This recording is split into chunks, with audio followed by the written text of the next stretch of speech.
I'd like to share with you what to do if you're stopped by a law enforcement officer while you're driving. When you first got your driver's license, you were taught to obey the speed limit, stop at stop signs, and don't drink and drive. But what you probably weren't taught was what to do if you get pulled over by a law enforcement officer. So in this video, which is only a few minutes long, I'd like to give you a couple suggestions on what to do. First of all, remember that there are many reasons you might get stopped by a law enforcement officer. It could be something as simple as letting you know that one of your brake lights are out or that you're driving crazy. So even though it's nerve-wracking, stay calm and please be patient. You wouldn't think so, but traffic stops are one of the most deadliest situations that law enforcement have to deal with. When we walk up to a car, we don't know who's inside or what's going on in the car, especially if we can't see inside. Because of that, there are certain things that make us nervous, things that send up red flags. And a good plan is just to help each other avoid them. For starters, if you have tinted windows, roll them down, all of them, front and back. We need to be able to see in the car. Also, when you're being pulled over and as the officer approaches your car, please keep your hands on your steering wheel.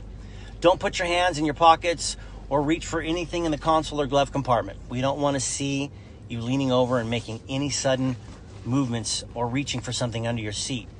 We don't know if you're going after a weapon or your paperwork. So please just don't do it. Same for your passengers. It's not that they have to put their hands up in the air or anything like that. On their lap is fine. We would appreciate everybody keeping their hands where we can see them.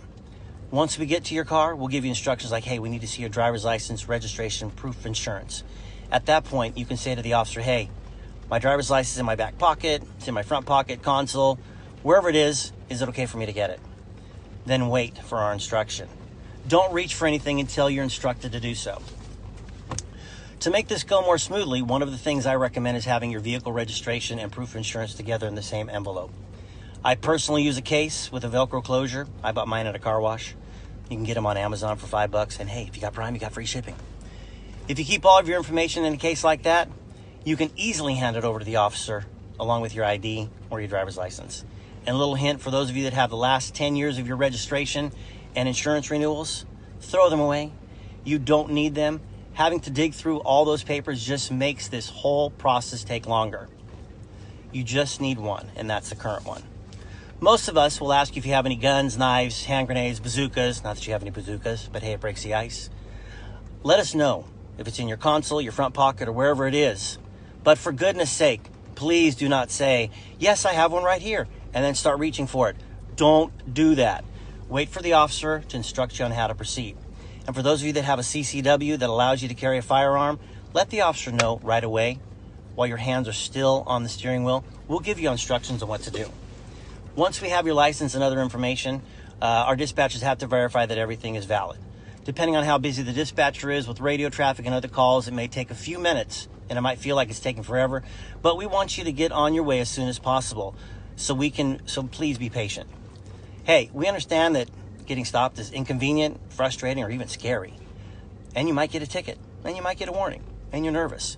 As I said, we're nervous too. Let's just be respectful to each other so that we can all go on our day when it's over. So the simple rule to remember is just this: no surprises. We have a job to do, and we want your contact with us to be positive, and we want to make sure that after this stop, we go home safely and that you go home safely. Well, whether you get a ticket or not, remember, a ticket is not worth a life, not yours or ours, and all lives matter.